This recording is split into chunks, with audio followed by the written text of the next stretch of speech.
नमस्कार विद्यार्थी मित्रांनो, मी प्राध्यापक निखिल स्वामी अकॅडमीमध्ये आपल्या सर्वांचं स्वागत आहे. बघा विद्यार्थी मित्रांनो, आपण डिसिजन सायन्स ह्या सब्जेक्टमध्ये असाइनमेंट हा इम्पॉर्टंट टॉपिक आहे. यावरती बरेच व्हिडिओ बघितलेले आहेत असाइनमेंटचे. त्याची प्लेलिस्ट ह्या व्हिडिओच्या शेवटी तुम्हाला मी जॉईन करून देतो. तिथं जाऊन तुम्ही हे असाइनमेंट असेल किंवा डिसिजन सायन्सचे अदर जे आपण टॉपिक्स कव्हर केलेले आहेत त्याचे सर्व व्हिडिओज तिथं भेटून जातील. तर आजच्या ह्या सेशनमध्ये आपण असाइनमेंटमध्ये प्रोहिबिटेड सेल्सचे जे क्वेश्चन्स असतात त्याला कसं सॉल्व्ह करायचं. सर आपल्याला एक क्वेश्चन्स आला होता लेटेस्ट एक्झामिनेशनमध्ये. त्या क्वेश्चनचं सर सोल्युशन द्या, अशाच बऱ्याच विद्यार्थ्यांची आपल्याकडे क्वेरीज आल्या होत्या. त्याच क्वेरीजला आपण आज लक्षात घेऊन आजचा हा व्हिडिओ बनवण्याचा आपण प्रयत्न केलेला आहे. तर विद्यार्थी मित्रांनो बघा, असाइनमेंटचा प्रॉब्लेम सॉल्व्ह करायचा असेल त्याची टेक्निकॅलिटीज तुम्हाला मी ऑलरेडी सांगितलेलं आहे. तर चला तर आपण हे प्रॉब्लेम बघूया, कशा टाईपचा प्रॉब्लेम आला होता आणि कशा वेळेने त्याला आपल्याला सॉल्व्ह करायचं. तर बघा बघा तुम्हाला द कॉस्ट रुपीज थाउजंड्समध्ये दिलेलं आहे of locating machines the places is estimated as follow. Find the optimal assignment schedule आपल्याला काढायला सांगितलेलं आहे त्यांनी. तर कसं काढायचं बघूया आपण. त्याचबरोबर बघा आपल्याला काय दिले, प्लेसेस दिले आणि सोर्सेस मशीन्स दिले आपल्याला. तर यावरनं आपल्याला असाइनमेंटचं शेड्यूल क्रिएट करायचं आहे. तर बेसिकली हे जे प्रॉब्लेम आहे जशास तसं मी इथं खाली लिहिलेलं आहे. आता इथं प्रश्न आहे की सर हे डॅश आणि डॅश काय असतं, म्हणजे हे प्रोहिबिटेड सेल्स आहेत, म्हणजे इन्फिनिटी नंबर असतं. त्या ठिकाणी आपल्याला नंबर माहीत नसतो, तर ते कुठलाही नंबर येऊ शकतो. म्हणजे हे जे सेल्स असतात तिथं आपण इन्फिनिटी कन्सिडर करत असतो. जेव्हा प्रोहिबिटेड सेल्स असतात आपल्याकडे, प्रोहिबिटेड सेल्समध्ये आपल्याला इन्फिनिटी नंबर्स असतो, काहीही नंबर येऊ शकतो त्या ठिकाणी. आपण जसं नॉर्मली आपल्याला डमी कॉलम काढल्यानंतर आपण 0 घेत असतो, बट इन्फिनिटीच्या ठिकाणी आपल्याला 0 घ्यायचं नाहीये. इन्फिनिटीमध्ये एक लार्जर नंबर घ्यायचा असतो, जे की आपल्या ह्या टेबलमध्ये जे आहे याच्यापेक्षा खूप मोठा नंबर पाहिजे, खूप मोठा नंबर. ते नंबर कसा घ्यायचा, काय घ्यायचा ते बघूया आपण. तर ते खूप मोठा नंबर म्हणजे काय असतो बघा, ते खूप मोठा नंबर म्हणजे आपल्याला इन्फिनिटी असतो आणि इन्फिनिटीला डिफाईन करण्यासाठी आपल्याकडे प्लेसच नसतो. इन्फिनिटी आपण डिफाईनच नाही करू शकतो. अनलिमिटेड नंबर्स असू शकतात इन्फिनिटीमध्ये. तर बघा बेसिकली एक शॉर्ट ट्रिक्स आहे. अशा टाईपचे जर प्रॉब्लेम आले तुम्हाला, तर हे डॅशच्या ठिकाणी इन्फिनिटी असतो आपला आणि ह्या डॅशच्या ठिकाणी ऑलवेज आपल्याकडे एक नंबर घ्यायचा. ते नंबर घेण्यासाठी बघा एक ट्रिक आहे. काय, ऑलवेज आपल्याकडे पूर्ण टेबलमध्ये बघा, पूर्ण टेबलमध्ये काय करायचं, आपल्याला एक हायेस्ट नंबर फाइंड आउट करायचा. काय करायचं, एक पूर्ण टेबलमध्ये हायेस्ट नंबर फाइंड आउट करायचा. काय दिसतं हायेस्ट नंबर बघा मला, 27. इथं 27 दिसतंय, हायेस्ट नंबर दिसतोय. तर ऑलवेज जेव्हा असे इन्फिनिटीचे प्रॉब्लेम्स येतात, प्रोहिबिटेड सेल्सचे प्रॉब्लेम येतात, हायेस्ट नंबर फाइंड आउट करायचे, जे की आपण इथं आयडेंटिफाय केलं 27. तर ऑलवेज एक बेसिक नंबर आहे, हे काय बाय हार्ट रिटर्न रूल नाही. तर हायेस्ट नंबर आपण फाइंड आउट केलेला आहे. तर ऑलवेज काय करायचं, हायेस्ट नंबर फाइंड आउट केल्यानंतर एक त्याची 5 टाइम्स आपल्याला ग्रेटर व्हॅल्यू घ्यायची आहे. काय करायचं, 5 टाइम्स एक बेसिकली ग्रेटर व्हॅल्यू घ्यायची आहे. याच्यापेक्षा सुद्धा तुम्ही मोठी व्हॅल्यू घेऊ शकता, बट आपण काय सजेस्ट करतो, 5 टाइम्स, ॲटलीस्ट 5 टाइम्स जर घेतलं तुम्ही तर आन्सर तुमचं करेक्ट येणार आहे. तर अशा वेने आपल्याला काय करायचं, सॉल्व्ह करायचं. जर समजा हे 7चं आपल्याला काय येतं, हे टोटली आपल्याला बघा 35 आणि हे 1, तर 135 आपलं टोटल 5 टाइम्स 27चे येत असतं आपल्याला. तर काय करायचं, हे इन्फिनिटीच्या ठिकाणी आपल्याला हे 135 पुट करायचं. तर कसं करणार बघा, पुट केलाय मी 135. का केलेलं आहे पुट, तर आपल्याला हे रूल काय सांगत असते इन्फिनिटीचा, कुठलाही एक लार्जर नंबर घ्या जे की आपल्या सेलमध्ये नसायला पाहिजे. एकदम एक्स्ट्रीमली लार्ज नंबर पाहिजे. एक्स्ट्रीमली लार्ज नंबर तुम्ही इथं बघा 500 घेऊ शकता, 1000 घेऊ शकता, काही घेऊ शकता, बट कॉम्प्लेक्सिटी येणार आहे. तुम्हाला परत प्रॉब्लेम सॉल्व्ह करायचा असेल तर हे तुम्हाला नंबर कॅल्क्युलेशन याचं मोठं होणार आहे. नंबर कॅल्क्युलेशन मोठं झालं तर तुमचं कन्फ्युजन होणार आहे. त्यामुळे एक सिंपल रूल मी तुम्हाला सांगितलेलं आहे की ऑलवेज तुम्ही 5 टाइम्स घेतलं तरी मोर दॅन इनफ आहे. तुम्हाला म्हणजे नंबर कॅल्क्युलेशनमध्ये पण काही इश्यू येणार नाही आहे आणि तुम्ही व्यवस्थित कॅल्क्युलेशन करून आन्सर काढू शकता. तर हे झालं सगळ्यात पहिल्यांदा आपलं इन्फिनिटीची व्हॅल्यू कशी आयडेंटिफाय करायची आणि कशी त्याच्यामध्ये पुट करायची. तर आपण हे बघितलेलं आहे. त्यानंतर बघा आपल्याला ऑलवेज असाइनमेंटचे प्रॉब्लेम सॉल्व्ह करत असताना 2 कंडिशन्स आपल्या समोर असल्या पाहिजेत. ऑलवेज काय 2 कंडिशन्स आहेत बघा, टू कंडिशन्स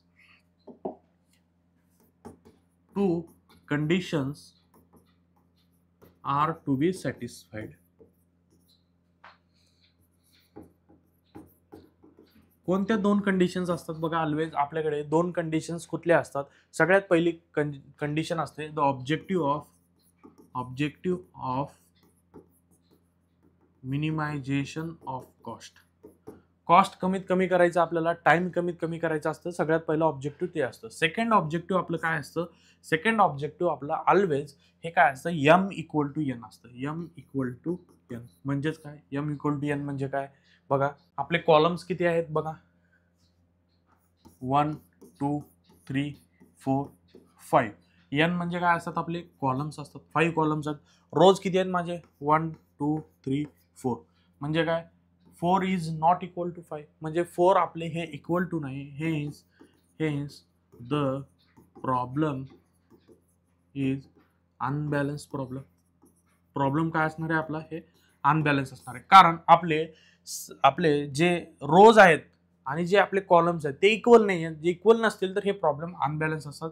तर आपल्याला ह्याला बॅलन्स करावं लागतं. बॅलन्स करण्यासाठी आपल्याला डमी कॉलम किंवा डमी रो इंट्रोड्यूस करावं लागतं.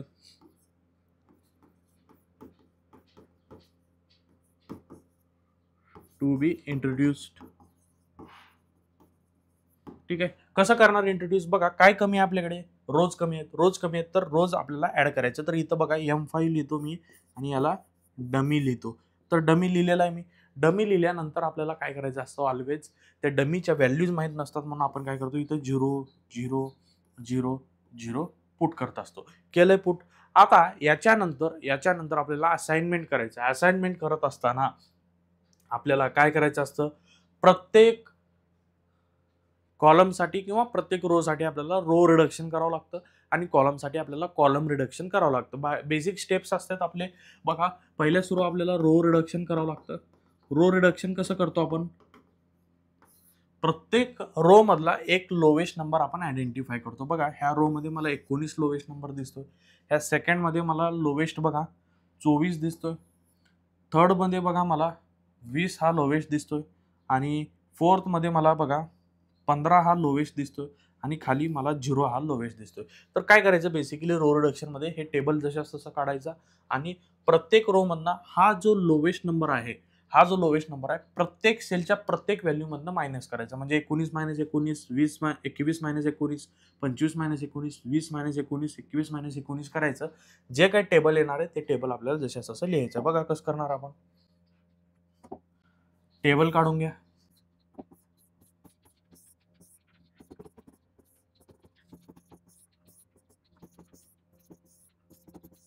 आपण काय केलं, टेबल काढून घेतले जसं तसं. तुम्हाला एफर्ट्स लागणार आहे टेबल काढण्यासाठी, तुम्हाला एफर्ट्स लागणार आहेत. तुम्हाला दरवेळेस टेबल काढावं लागेल आणि थोडं बेटर लुकिंग करण्यासाठी तुम्ही हे स्केलनं सुद्धा टेबल काढला पाहिजे. तर बघा आता रो रिडक्शन करायचं, मला रो रिडक्शन लिहिलेलं आहे. इथं लिहा तुम्ही statement, we will start by row reduction. तुमच्या मनावरती रो रिडक्शन अगोदर करू शकता किंवा अगोदर कॉलम रिडक्शन केलं तरी आन्सर आपलं सेमच येत असतं. तर रो रिडक्शन करूया. बघा रो रिडक्शन 19 - 19 0 करणार. त्यानंतर 21 - 19 2 करणार. त्यानंतर बघा 25 - 19 किती उरतं माझं, 6 उरतं. त्यानंतर 20 - 19 माझं किती उरतं, 1 उरतं. आणि 21 - 19 माझं उरतं किती, 2 उरतं. हे झालं पहिल्या रो साठी आपलं रो रिडक्शन. सेकंड रो साठी लोवेस्ट नंबर परत आयडेंटिफाय केला आपण. ते लोवेस्ट नंबर प्रत्येक सेल मधनं प्रत्येक व्हॅल्यू मधनं मायनस करायचं सेकंड रोच्या. 27 - 24 3. बघा 24 - 24 0. त्यानंतर 135 - 24 किती येतं आपलं, 111 येत असतं. त्यानंतर बघा 25 - 24 1. 24 - 24 0 केलेलं आहे आपण. आता नेक्स्ट बघा थर्ड रोला या. थर्ड रो मध्ये लोवेस्ट नंबर माझा किती आहे, 20 आहे. 135 - 20 किती झाले माझे, 115 झालेला आहे.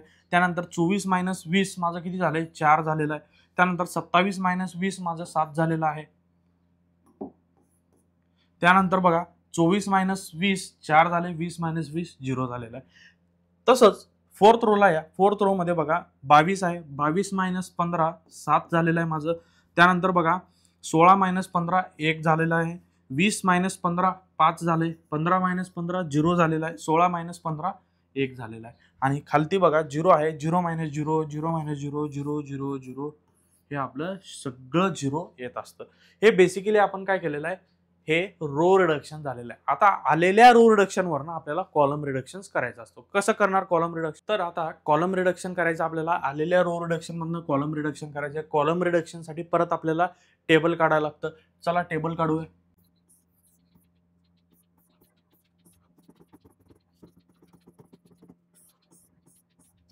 चला आपण टेबल काढून घेतलं. आता टेबल काढून घेतल्यानंतर आपल्याला काय करायचं, प्रत्येक कॉलममध्ये, आता ह्या प्रत्येक कॉलममध्ये आपल्याला काय करायचं, एक लोवेस्ट नंबर आयडेंटिफाय करायचा. जसं रो रिडक्शनसाठी आपण प्रत्येक रो मधला एक लोवेस्ट नंबर बघितला होता, तसेच आलेल्या रो रिडक्शन मध्ये प्रत्येक कॉलम मध्ये काय करायचं, आपल्याला एक लोवेस्ट नंबर फाइंड आउट करायचा. बघा इथं मला 0 दिसतंय, इथे 0 दिसतंय, परत इथं 0, इथं 0, इथं 0. बेसिकली प्रत्येक ह्याच्यामध्ये एक 0 हा लोवेस्टच आहे. म्हणजेच काय, आपल्या व्हॅल्यू 0 मधनं कुठल्याही व्हॅल्यू मधनं जर 0 आपण मायनस केला किंवा 0 मधनं 0 मायनस केला तर आपला आन्सर काय येतं, शेवटी 0च येत असतं. म्हणजे जे व्हॅल्यू आहे तेच आन्सर येत असतं आपलं. म्हणजेच कसं बघा, आता हे 0 मायनस 0 काय येणार आहे माझं, कॉलम रिडक्शन 0. 3 मायनस 0 3, 115 मायनस 0 115, हे 7 आणि खालती माझं 0. म्हणजे बेसिकली आपलं काय येणार आहे, जसं तसं व्हॅल्यूज येणार आहे. त्याच्यामुळे फटाफट काढून घ्या. 2 मायनस 0 2, 0 मायनस 0, 4 मायनस 0 4, ते 1 मायनस 0 1, 0 मायनस 0. तर हे 6 मायनस 0 6, 111 मायनस 0 111, 7 मायनस 0 7, 5 मायनस 0 5, त्यानंतर 0 मायनस 0. इकडे बघा 1 मायनस 0 1, 1 मायनस 0 1, 4 मायनस 0 4, त्यानंतर 0 मायनस 0 0 मायनस 0. फिफ्थ ला या 0च आहे. 2 मायनस 0 2, 0 मायनस 0 0 मायनस 0 1 मायनस 0 आणि हे शेवटी आपलं काय येणार आहे 0. तर कसं करणार आता आपलं काय आलेलं आहे, हे कॉलम रिडक्शन लिहून घ्या इथं.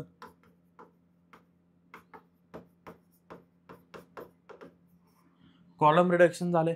आता कॉलम रिडक्शन झाल्यानंतर आपल्याकडे एक कंडिशन ट्रिगर आउट होते. काय कंडिशन होते ट्रिगर आउट ते लिहायचं. बघा काय लिहायचं कंडिशन,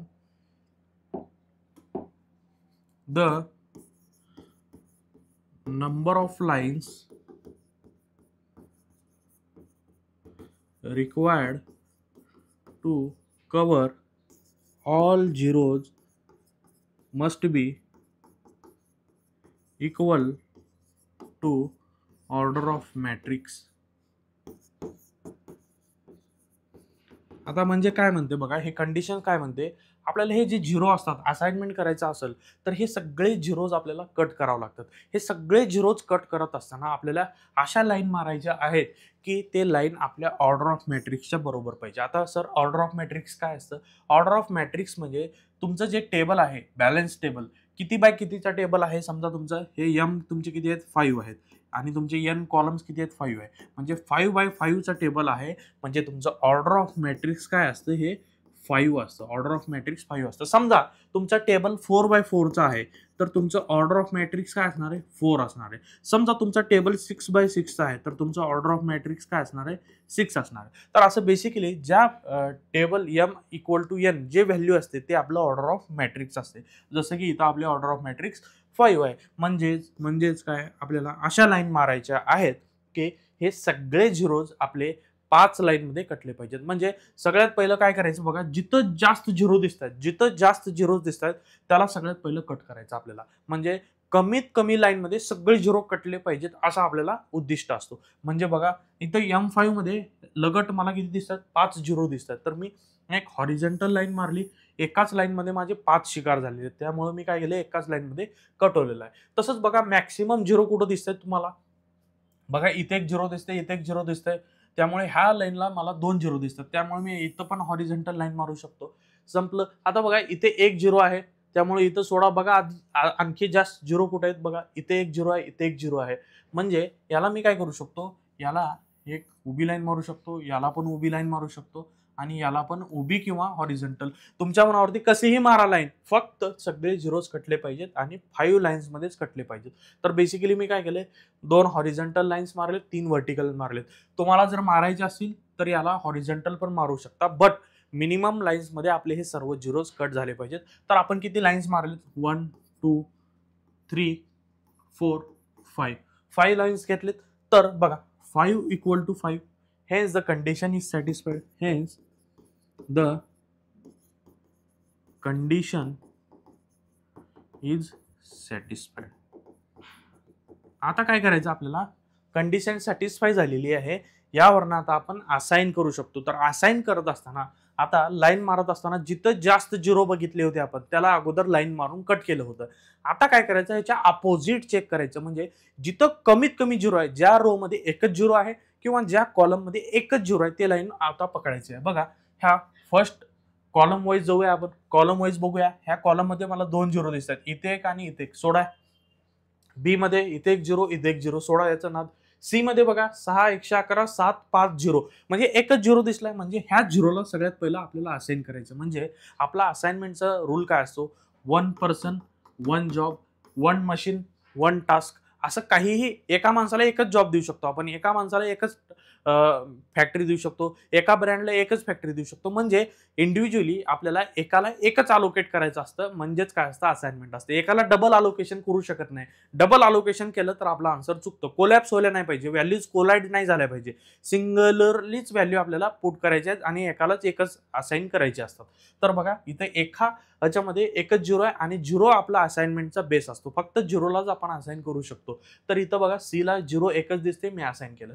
तसंच बघा डी मध्ये मला 1 2 झिरो दिसतात. डी मध्ये बघा मला 1 1 2 झिरो दिसतात, सोडा याचा नाद. त्याकडे ई मध्ये बघा मला 3 झिरो दिसतात, याचा पण नाद सोडा. आता बघा रो वाईज चेक करा, जिथे एकच झिरो दिसते त्याला पहिलं पकडा. इथे बघा फर्स्ट रो मध्ये 0 2 6 1 2, बघा एकच झिरो सापडला, फटाफट असाइन करून टाका, ह्याला असाइन केलेलं आहे. त्यानंतर बघा M2 मध्ये मला इथे एक झिरो, इथे एक झिरो, सोडून द्या त्याचा नाद. M3 मध्ये बघा एकच झिरो सापडलाय मला, ह्याला असाइन केलं, संपला विषय. आता M4 मध्ये बघा मला 7 1 5 0 1, एकच झिरो दिसलाय, असाइन केलं, संपलं विषय. आता उरलं काय बघा, 4 आपले ऑलरेडी असाइन झालेले आहेत. आता आपलं उरलंय काय, एकच उरलंय. कुठं असाइन करू शकतो आपण, बघा याला इथं असाइन करू शकतो. म्हणजे B2 मध्ये 2 झिरो आहेत, बट बाकीचे सगळ्यांचं झालेलं आहे असाइनमेंट आणि याला पण असाइन केलं. आता बघा पूर्ण ए कॉलम मध्ये एकच झालाय असाइन, पूर्ण बी मध्ये एकच असाइन झाले, पूर्ण सी मध्ये एकच झाले, पूर्ण डी मध्ये एकच झाले, पूर्ण ई मध्ये एकच झाले. म्हणजे व्हर्टिकली आपण मॅच केलेलं आहे. आता हॉरिझॉन्टल बघा, ह्या पूर्ण रो मध्ये एकच झालंय, परत ह्या रो मध्ये एकच झालंय, परत ह्या रो मध्ये एकच झालंय आणि ह्या रो मध्ये एकच झालंय. म्हणजे आपण ऑप्टिमल असाइनमेंट केलेला आहे, म्हणजे एकाला एकच जॉब देण्याचा आपला प्रयत्न हा सक्सेसफुल झालेला आहे. म्हणजेच काय, आता काय करायचं, now we can assign the values. तर आता आपण इकडे लिहू शकतो, now we can assign the values. Now we can assign the values. कसं असाइन करणार बघा, M1 ला काय असाइन झाले, ए असाइन झाले. बघा आपले मशीन्स लिहून घ्या अगोदर, M1 M2 M3 M4 M5. M1 ला काय असाइन झाले, माझं ए असाइन झाले. M2 ला माझं काय असाइन झाले, बी असाइन झाले. M3 ला माझं काय असाइन झाले, ई असाइन झाले, लिहून घ्या. M4 ला माझं काय असाइन झाले, डी असाइन झालेलं आहे. आणि M5 ला माझं सी असाइन झालेलं आहे. दिसतंय तुम्हाला सर्वांना कसं असाइन केलं आपण. हे प्रत्येकाला एक एकच व्हॅल्यू झालेले आहे, M2 टू M5 पर्यंत हे ABCDE आपण इंडिव्हिज्युअली एकाला एकच काम असाइन केलेलं आहे. तर आता हे काय करायचं आपल्याला, नेक्स्ट हे जे व्हॅल्यूज आहेत याचं ओरिजिनल टेबल OT मध्ये व्हॅल्यूज फाइंड आउट करायचं. म्हणजे M1A पूर्ण ओरिजिनल टेबलमध्ये काय व्हॅल्यू आहे बघा, M1 आणि A पूर्ण टेबल ओरिजिनल मध्ये 19 त्याची व्हॅल्यू आहे. तर लिहून घ्या 19. M2 आणि B बघा पूर्ण टेबल मध्ये M2 आणि B हे माझं 24 दिसतंय, M2 आणि B लिहून घ्या 24. M3 आणि E काय दिसते माझं, M3 आणि E बघा 27, सॉरी M3 आणि E माझं 20 दिसतंय, M3 आणि E माझं 20 दिसतंय. M4 आणि D माझं काय दिसतंय बघा, M4 आणि D माझं 15 दिसतंय, लिहून घ्या 15. त्यानंतर M5 आणि C बघा, M5 आणि C माझं ओरिजिनल टेबलमध्ये काय व्हॅल्यू दिसते, M5 आणि C माझं 0 दिसतंय. तर 0 असाइन केलं. बघा याची टोटल करा, याची टॅली करा. टॅली कसं करणार बघा, सुरुवातीला आपले 19 प्लस 24 प्लस 20 प्लस 15 काय झालं, 78 व्हॅल्यू आलेली आहे. 78 व्हॅल्यू आलेली आहे. बट आपल्याला बघा प्रॉब्लेम मध्ये सुरुवातीला द कॉस्ट इन थाउजंड्स दिलेलं आहे. म्हणजे थाउजंड्स म्हणजे काय, याला आपण 78 न लिहिता आपण याला 78,000 लिहिणार. 78,000 लिहिणार म्हणजे माझं असाइनमेंट काय आलं, देअरफॉर द ऑप्टिमल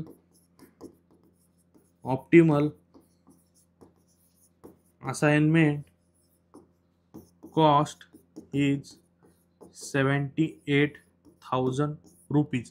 तर आपलं ऑप्टिमल असाइनमेंट काय आलेलं आहे 78,000 रुपये आलेलं आहे. बघा काय काय केलं आपण बेसिकली रिपीट करूया. बघा सगळ्यात पहिलं आपण काय केलं, प्रॉब्लेम दिला होता इन्फिनिटीचा प्रॉब्लेम. इन्फिनिटीच्या प्रॉब्लेममध्ये ऑलवेज काय करायचं, आपल्याला व्हॅल्यूज माहीत नसते आणि इन्फिनिटी म्हणजे लार्जर व्हॅल्यू असते. लार्जर व्हॅल्यू घेतली तर कॅल्क्युलेशनला मिस्टेक होते. त्यामुळे एक बेसिक फंडा सांगितले, ट्रिक सांगितले की तुम्ही त्या जे टेबलमध्ये पूर्ण टेबलमध्ये एक मॅक्सिमम व्हॅल्यू असते, ते मॅक्सिमम व्हॅल्यू आयडेंटिफाय करा आणि त्याच्या 5 टाइम्स व्हॅल्यू त्या इन्फिनिटीच्या बॉक्समध्ये भरा. जसं इथं बघितलं मी आपण मॅक्सिमम व्हॅल्यू आपण 135 घेतले, कारण इथं मॅक्सिमम व्हॅल्यू आपली 27 आहे टेबलमध्ये, त्याच्या 5 टाइम्स घेतलेली आहे. त्याच्यावरनं आता मी काय केलं, 2 कंडिशन सॅटिस्फाय झाल्या पाहिजेत, मिनिमायझेशन ऑफ कॉस्ट आणि m इक्वल टू n. आता इथं m इक्वल टू n नव्हतं, कारण आपल्याकडे एक रो कमी होती, तर डमी रो ॲड केलेला आहे आपण. डमी रो ॲड केल्यानंतर आपलं टेबल काय झालं, हे ऑर्डर ऑफ मॅट्रिक्स सेम झाली, 5x5 सेम झाली. त्यानंतर आपण प्रॉब्लेम सॉल्व्ह करू शकतो. म्हणजे बॅलन्स प्रॉब्लेम झाला, सॉल्व्ह करू शकतो. बॅलन्सला आपण रो रिडक्शन केलं, प्रत्येक रो मधनं आपण काय केलेलं आहे, एक लोवेस्ट व्हॅल्यू आयडेंटिफाय केली आणि त्याला प्रत्येक रोच्या सगळ्या व्हॅल्यूजमधनं मायनस केलं. तसंच आपण रो रिडक्शन केलं, आलं आपल्याला रो रिडक्शन. आलेल्या रो रिडक्शनमधनं आपल्याला कॉलम रिडक्शन करायचा असतो. कॉलम रिडक्शनसाठी काय केलं, आपण पूर्ण कॉलममध्ये एक लोवेस्ट व्हॅल्यू पकडली, तर इथे 0 आलं, जसं तसं टेबल आपलं आलेलं आहे. त्यानंतर एक कंडिशन ट्रिगर आउट होते, the number of lines required to cover all 0 must be equal to order of matrix. ते लिहिलंय आपण. ऑर्डर ऑफ मॅट्रिक्स आपलं 5 आहे, त्यामुळं आपण कंडिशन सॅटिस्फाय झालेली आहे. आता असाइनमेंट करायचं. असाइनमेंट करत असताना आपल्याला काय करायचं असतं, प्रत्येक माणसाला एकच जॉब असाइन झाला पाहिजे. तसंच आपल्याला प्रत्येक रो मध्ये, प्रत्येक कॉलम मध्ये जिथे एकच 0 आहे सगळ्यात पहिलं त्याला पकडा. ते झाल्यानंतर मॅक्सिमम आपले 0 असाइन होतात. जिथं उरले नाहीत आता हे सगळे असाइन झाल्यानंतर जिथं जेवढे 0 उरलेच आपले, त्यामध्ये काय करायचं, डबल कोलिजन असतं. कोलिजन मध्ये लॉजिक लावायचं, ह्याला जर हे असाइन केलं तर दुसरं कोलाइड होते का नाही होत, तर मग तसं असाइन करा. ऑप्टिमली असाइनमेंट असं होतं आपलं. आणि हे असाइनमेंट इकडे लिहून घ्या आणि त्याची ओरिजिनल टेबलमध्ये म्हणजे मेन प्रॉब्लेममध्ये जे व्हॅल्यू आहे ते लिहायचं आणि बघायचं इथं काय 1000 मध्ये दिलंय की काय नाही दिलं, त्याच्यानुसार लिहायचं आणि खाली आन्सर असं लिहिलं पाहिजे. तर अशा सिस्टमॅटिक वेने आपण असाइनमेंट प्रॉब्लेम कव्हर केलेला आहे. अशाच वेने जर तुम्हाला DS चे क्लासेस घ्यायचे असतील, DS चे प्रॉब्लेम शिकायचे असतील, तर ऑफकोर्स तुम्ही माझ्याशी कॉन्टॅक्ट करू शकता. तुम्हाला स्क्रीनवरती नंबर डिस्प्ले होत असेल, 93150438 हे आपला क्लासचा नंबर आहे. तुम्ही यावरती कधीही कॉन्टॅक्ट करून तुमची सीट बुक करू शकता. डिसिजन सायन्ससाठी आपण ऑलरेडी क्लासेस स्टार्ट केलेले आहेत. ते क्लासेससाठी माहिती घ्यायची असेल तर आजच संपर्क करा आणि आपली लर्निंग इझी बनवा, सोप्या मराठी भाषेमध्ये शिका आणि पेपर लवकरात लवकर क्लिअर करून आपली जर्नी MBAची आसान बनवा. तर थँक्यू व्हेरी मच विद्यार्थी मित्रांनो. Wish you all the best. भेटूया नवीन सेशनमध्ये नवीन टॉपिक सोबत. धन्यवाद.